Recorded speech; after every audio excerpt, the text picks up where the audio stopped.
Johnny Mac with me, Jody Mac, here on Birds 365, a victorious Monday. We are joined by our good buddy from the 33team.com and JAKIBSports.com with his pet package.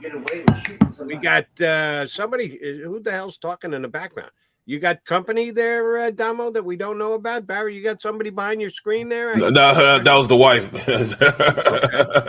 Sorry about that. Want to join us? Because feel free to make some room for her there. Making a four-way conversation. My bad for being distracted. Domo, at 12:50 yesterday, what were you watching? The end of the soccer game. You were? Wasn't it great? Unbelievable. Yeah, I was more concerned. I couldn't understand why Fox was showing it on both the regular station and FX1. I'm thinking the NFL is not going to allow the the games to be not shown at the start. So I figured they were going to do something. I tweeted it about 12:20 when the game was going to extra time. I said, is this going to go over the 1 o'clock kickoff? What is Fox? I didn't even realize it was Fox. I said, what's Jody McDonald going to do? Because I'm not turning this soccer game off. It's too good. I'm going to miss the beginning of kickoffs at 1 o'clock. What the hell's going on here? But sure enough, they got it over at about 12:57. So perfect timing, as a matter of fact. All right, Damo. Sorry, I just wanted to see if you. It was unbelievable, though. You have to admit, man. Yeah, it was phenomenal stuff. All right, Damo. We get to the Birds. Barry and I both in the first segment just wondered about some of Shane Steichen's play calling. Are we just too negative that on a day where the Eagles go 13-1, know their task ahead of them, beat the Cowboys, everything's locked up as of next week, and yet we're nitpicking because we thought Miles Sanders didn't get the ball enough? Are we just being Philadelphia ugly here? Hey, I was nitpicking too. When we got company. If Damo says so, then I feel better about doing it. I mean, the guy runs for 144 yards last week, and he gets 3 carries in the first half. I think part of it is offensive arrogance. I mean, they know they're so good right now that they think they can pretty much call anything and it's going to work. But you've got a team that can't stop the run. They can't stop the pass either, but they see matchups on the outside that were favorable to them. So I guess that's why they were obsessed with, throwing the deep ball. But hey, come on, third down, you're throwing deep balls and turning the ball over, and rather than be able to stay on the field. If you gave it to Miles, I didn't understand early on what they were doing. To that, I explained earlier when I was talking to Jody Mack that I understand the RPOs or what you do best. We love Jalen Hurts' ability to differentiate when to keep it, when to hand it off, and when to throw it. But sometimes, you got to be more wise in your play selection. How about we just run a straight handoff with that offensive line running the ball? And they were able to, put some pressure on Jalen also. Why wouldn't they just hand it off? Call 15 blasts, or 12 blasts. Just hand the ball off and run counter or run power instead of these RPOs, man. I just thought the better part of wisdom would say, all right, it's cold out there also. Why don't we just hand it off? Well, especially when Jalen readily acknowledged after the game that he couldn't feel his hands in the first quarter. Exactly. Exactly. It's cold, boss. Yeah. But again, I understand that right now they think they are pretty much unstoppable, and they are for the most part. Yes. But you still got to, you still play to your strengths, especially on a day when the wind chill is 3 degrees. Damo, on the other side of the ball, even though we may be giving Shane Steichen a little of the microscope treatment, I host the show Sundays on CBS Sports Radio, end of the early games into the night game, 6 to 10 Eastern. And I gave one of my game balls. We give out, myself and my partner, Zach Gelb, give out 3 game balls apiece. I gave one to Jonathan Gannon, which we don't ever give one to an assistant coach in the NFL. We give them to the superstar players, occasionally to a head coach, never to an assistant coach. 6 more sacks for the D-line yesterday. They are on pace to have the biggest sack year in the history of the Philadelphia Eagles. Yet there is a percentage of Eagle Nation that still questions this guy because he's not aggressive enough. When are the people going to move off this? This guy is doing a phenomenal job with the Philadelphia Eagle defense this year in the number one statistical category, at least for me, sacks. If he doesn't send 5 guys to if you get there with 4, if you get there with 3, even better. What is it that Jonathan Gannon can't? You talk about being disrespected. Jalen Hurts, the Eagles overall. I think Jonathan Gannon is the most disrespected guy in town. Yeah. I mean, when you look at their sack total, their sack numbers this year, Jonathan blitzed more than usual in the first 5-6 games, about 25%, which was much higher than he did last year. Then he backed off. I mean, since then they have blitzed like 13, 14%. And that's exactly when their sack numbers just took off. So, how can you suggest that he blitzed more when right now with a 4-man rush, they are killing people? I mean, they're running some stunts and things and a little bit more than they did. But I mean, everybody on that line has just picked up their play. I mean, Hassan Reddick, even Fletcher Cox, who was invisible for the first part of the season, seems to have. I mean, they can't double team him anymore because there's so much going on up front. And the other thing is, you look at their sacks. They're not only going to break the record for sacks, they lead the league in third down sacks. 4 yesterday out of their 6 were on third down. I mean, they get them when they count. So yeah, that is really nitpicking when you go after Gannon for not blitzing enough right now. They could potentially have 4 or 5 guys in double digits as far as sacks. Hargrave gets to 10. Reddick already has 12. Sweat is right there at 9.5. I mean, this team is really, really good up front, man, which is allowing him to do whatever he wants to do. From this aspect, you're looking at Gannon. If we didn't know anything about Gannon last year and you look at him this year, could you mention him as far as being one of the best D coordinators, or at least season statistics? If you look at him as being up there with the Buddy Ryans, the late and great Jimmy Johnson, guys like that, why is he not being mentioned as far as, the best in history, especially this year? Yeah. Well, I mean, we're going to see at the end of the season. I certainly, usually it's all the young offensive guys that are getting their names mentioned for head coaching jobs.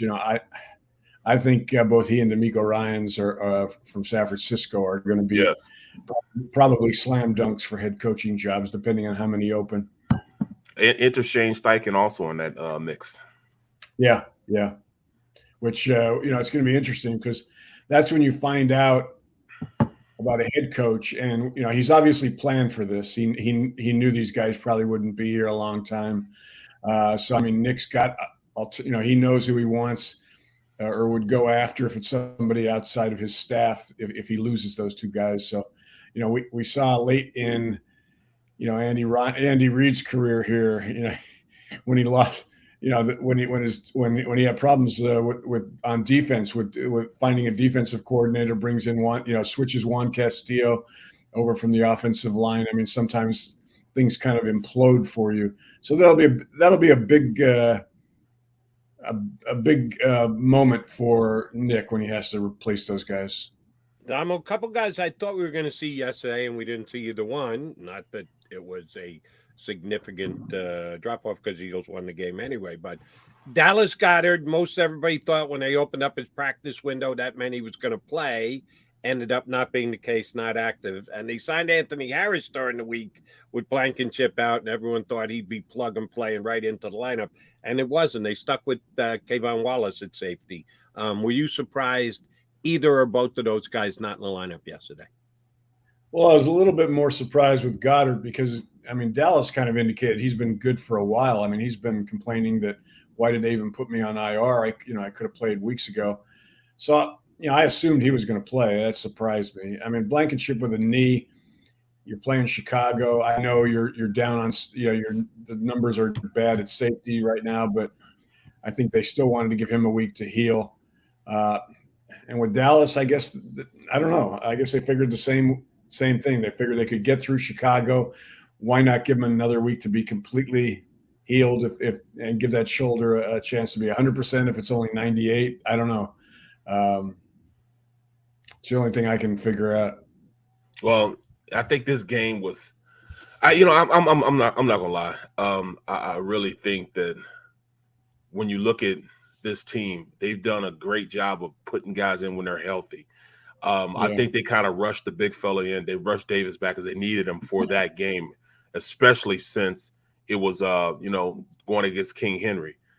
I am glad that they are taking their time with bringing that Dallas guy. I didn't think that they needed to bring him back right now. I think they're doing it, just judiciously, and I love the fact that they are doing it that way.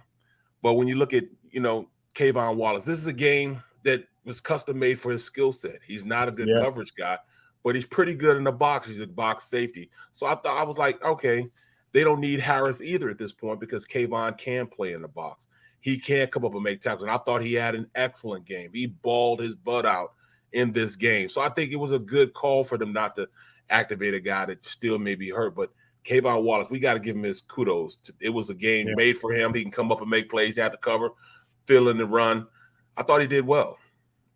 Yeah, I agree. I mean, Justin Fields, he rushed for 95 yards, most of them on that one long run. But there were a few times when he tried to get around the edge, and then all of a sudden, here comes Kayvon up to cut him off and minimize either a gain or tackle him for a loss.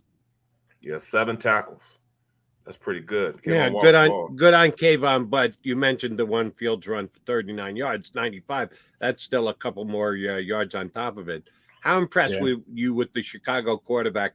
He looks like Jalen Hurts light to me, which is not a bad track to be on. If you're a Bears fan, you got to like the fact that your young quarterback with 0 weapons around him, 0. The Eagles have a whole bunch of weapons that make Jalen Hurts' life a little bit easier, and that's why he's an MVP candidate. Justin Fields has got nothing around him, and he kept the Eagle defense honest yesterday.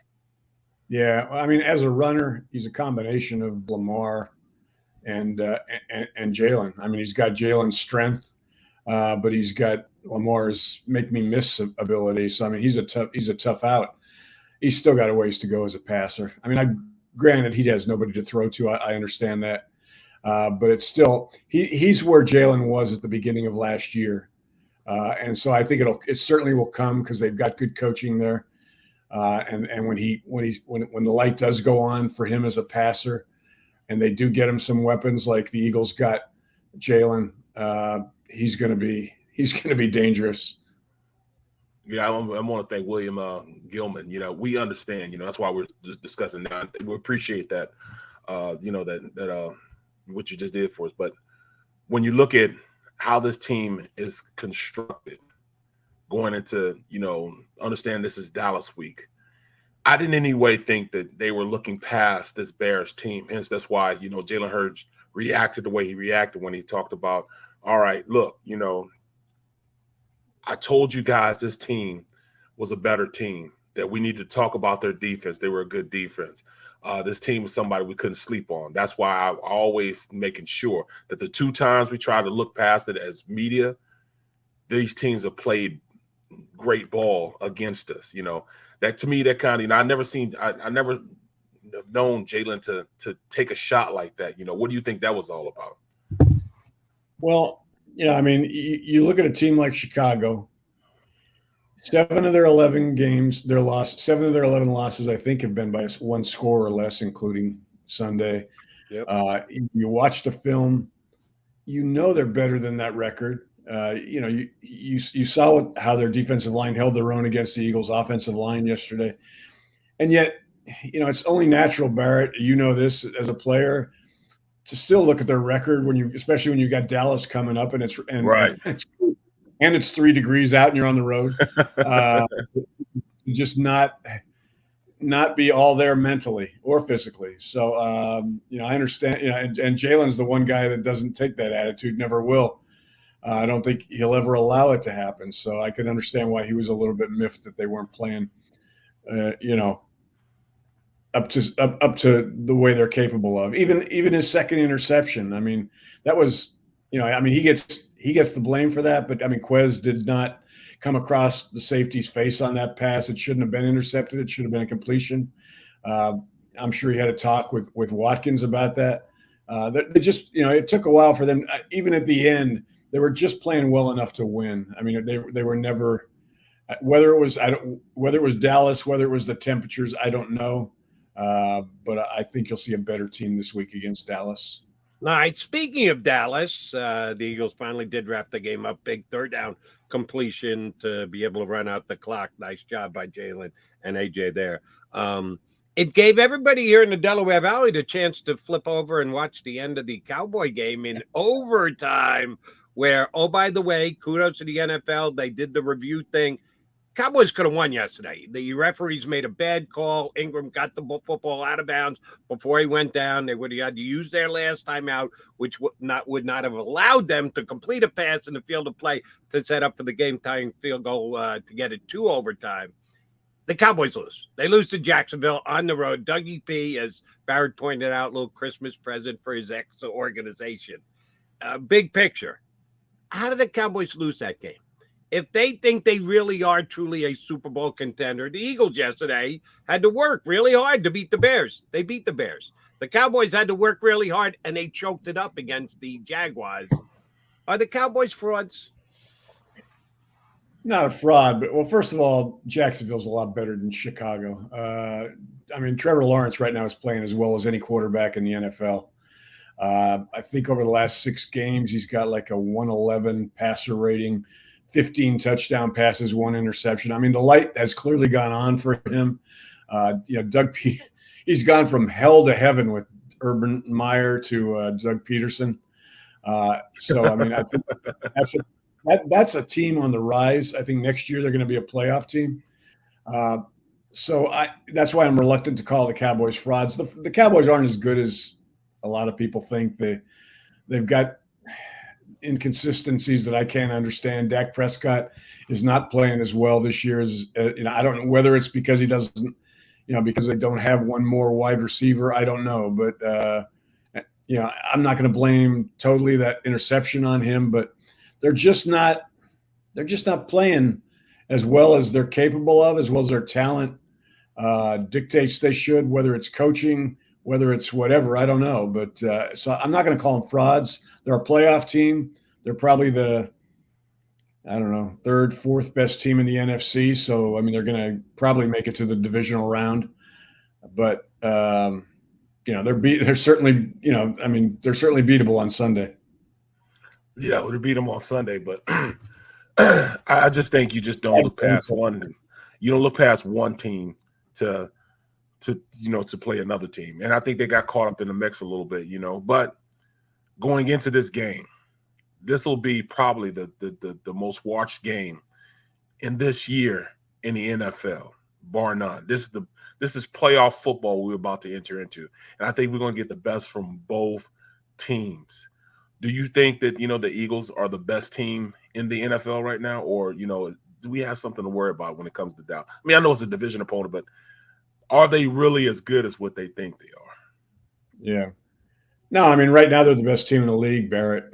Does that mean they can't be beaten? No. I mean, even if they lose to Dallas, I mean, they're still going to probably – I mean, there's no way they're not going to end up with the NFC home field advantage in that first-round bye, whether they win or lose on Saturday. Whether that impacts how they play, I don't know. But they're a better team than Dallas. But both of these teams obviously are going to be in the playoffs, and I wouldn't be surprised if there's a third meeting down the road. Oh, by the way, Damo, we need to get this on the record. If the Eagles beat the Cowboys next week, and I'm assuming that right here, right now, Eagles are going to beat the Cowboys next week. Eagles will lock up home field advantage throughout the playoffs. The week after they play New Orleans. Prior to yesterday, the New Orleans first-round draft pick, which the Eagles own, was number 5 in the draft. After they beat the Falcons yesterday, it's now sitting at number 9.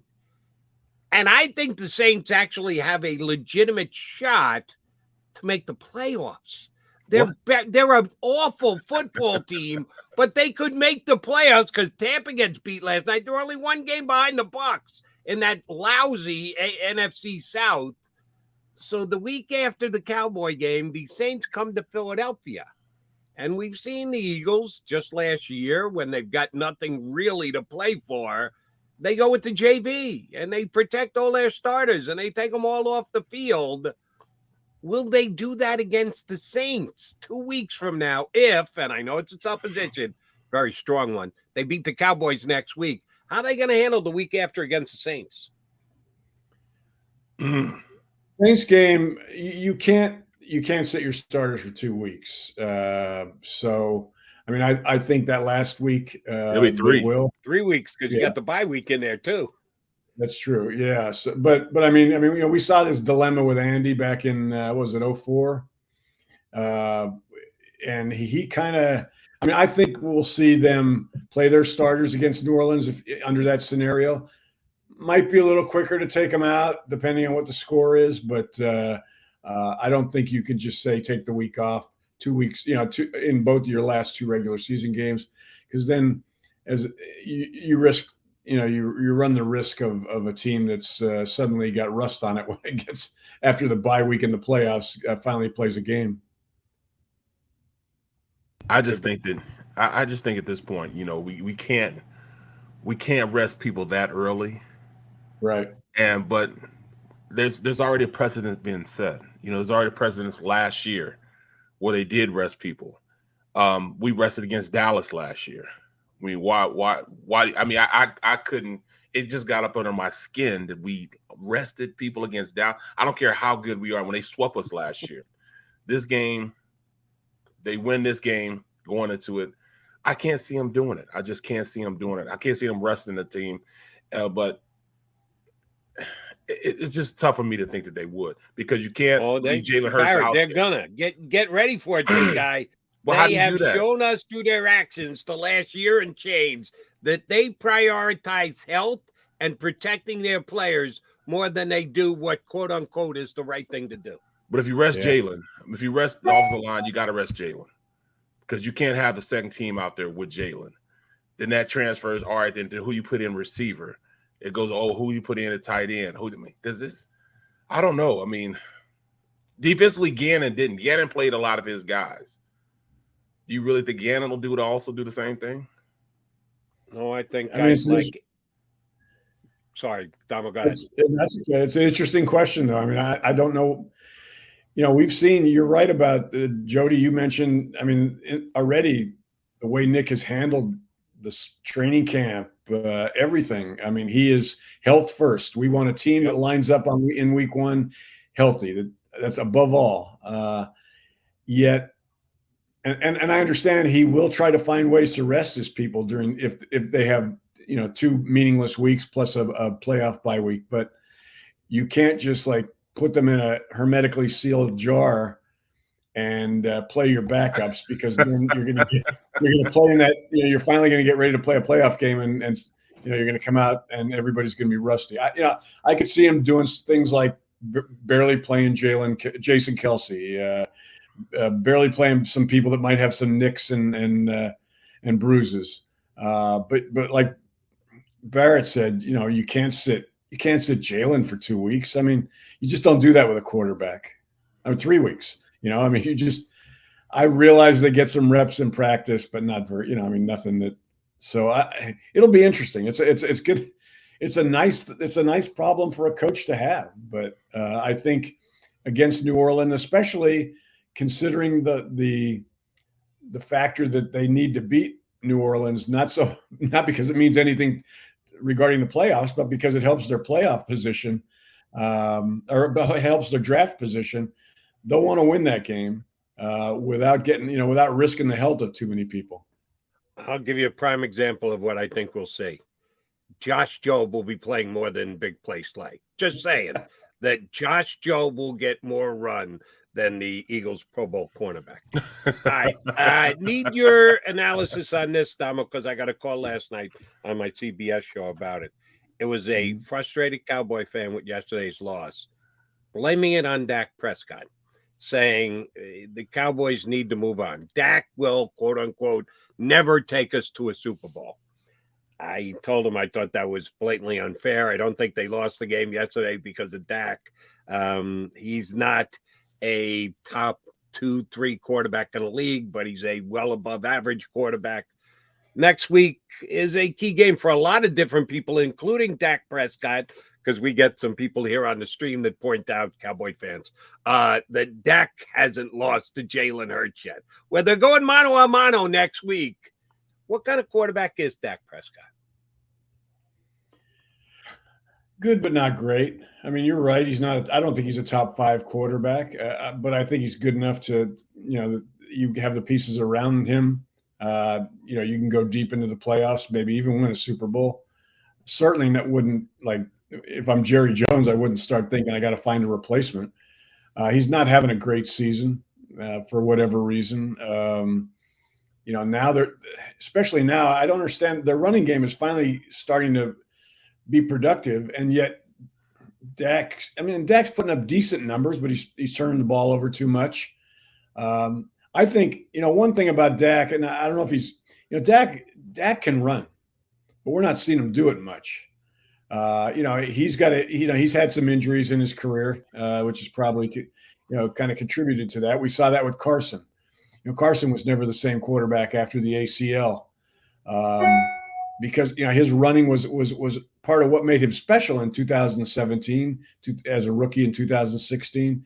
And you look around the league at guys like Jalen and Fields, and you go down the list right now, Lamar. All these quarterbacks that can run, and it's become a big part of who they are and how they help their offense. Dak doesn't. They're not encouraging that from him because they don't want to get him hurt, I guess. But maybe they need to think twice about how they use him and let him take some risks.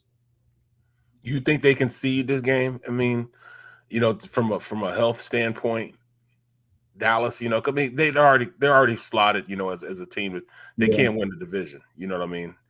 And in thinking about that, could they, possibly think, all right, we need to get somebody healthy enough. Can we play this guy here? Do you think that jockeying happens in this game? I don't know, Barry. When you played, if you had lost to your rival twice in the regular season, how would that have impacted your confidence? We did it last year. That's why I was going to ask that. We did it last year. I didn't understand it.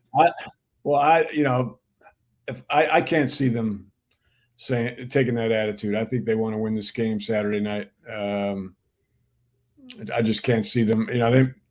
They may in their mind know that they've got, there's nothing. They can't win the division. They're going to make the playoffs as where they are. But I still think they're going to want to win that game on Saturday night with everything they've got. Same here. I don't think the Cowboys go into rest mode. They may in one or two of their last games, but they're going to come with everything that they've got against the Eagles in this one. Don't think it's going to be quite enough. And as I said to the caller last night, you want to blame Dak Prescott. Let's see, in a comparison with the Eagles. Eagles added A.J. Brown. You subtracted Amari Cooper. Oh, that's a good way to be able to defend the Eagles off and win back-to-back divisional titles. Eagles are adding a massive weapon, and the Cowboys are taking one off because, he makes too much money. We don't think he's going to play up to his salary. Yeah, that's why the Cowboys have, once again, the NFC East record stays intact. Different divisional winner. Sorry, Eagle fans. 2023, I know, is right around the corner, and we're going to have that conversation at some point. We don't have to have it yet, but new winner in the division every single year. All right. One other question about the league in general, Damo. 49ers have now won a couple in a row with Brock Purdy at quarterback. That's right. The Brock Purdy, who was the last pick in the draft this past year. He hadn't looked like a rookie to me. Played pretty well on Thursday night. He's had 2 good games in a row. I think he's on the level of Jimmy G. It's not like he's replacing Patrick Mahomes or anything. Is San Francisco the only team that the Eagles have to worry about in the playoffs coming up? I don't think they're the only team they have to worry about, but I think, right now San Francisco is certainly the second best team in the NFC. And if you were asking me who's going to be in the NFC Championship game, I would say it's the Eagles and the Niners. I watched Purdy play a lot at Iowa State because I got a chance to watch a lot of Big 12 games, and impressed me tremendously there. Played for a great coach. Came to the NFL with a lot of starts. I'm surprised that he was Mr. Irrelevant. But he's played like a guy that's got a lot more starts under his belt than he has. I mean, he's not a concern if I'm San Francisco right now, especially in Kyle Shanahan's offense with the running game they've got, with the weapons they've got, with the defense they've got. I mean, I think they can win with Brock Purdy just as easily and just as well as they could with Jimmy Garoppolo. I have not been a 49er offensive fan, period. Even with the additions they have with Christian McCaffrey. I don't think it's an offense that could win a Super Bowl, but I really think that defense can. But I think we match up well against that defense because, I mean, as good as our offensive line is, I think we can kind of, stymie the linebacker position because we have Kelsey gets up on the second level. Our guys block the second level just as good as they block the line of scrimmage. And I think our tackles can handle Bosa. I just think we're a better team. So I'm not on the everybody's about this San Fran team. I just think we're a better team, period, going into this playoff system. I can't give it to Brock Purdy, man. I'm just letting you guys know. I can't give it to Brock Purdy. Then let me ask Barrett a quick question, Domo. So you are afraid of nobody. If you're not afraid of nine, you're not afraid of anybody. You've already made your reservations for Arizona, is what you're telling us, Barrett. Absolutely. I got a bed and breakfast already. Yeah. Damo, always great when you come on board. Thank you much. Be looking forward to your stat package. Will it be out earlier because it's a Saturday game this week, or? No, it'll still be out on Friday. Friday, okay. Don't rush you, huh? I got to know when to make sure that I jump in and get all your insight and nuggets. Appreciate you joining us today. Thanks, bud. We'll get you on again next week. Good talking with you guys. Take care. That is Paul Domowitch. He writes for the 33rdteam.com and us here on JAKIBsports.com, as well as Stat Package on Friday is a great start for the weekend if you're getting prepped and ready for the Eagles. But we actually start here on Mondays on Birds 365 and prep you for the next week, the entire week. But we do look back on the victories first, which yesterday it was against the Bears, 25-20 in Chicago, with the Cowboys in the offing. Barrett Brooks in for John McMullen. We'll come back. We'll continue to chop it up. We've got Brandon Lee Gouton joining us next hour. Keep it here on Birds 360.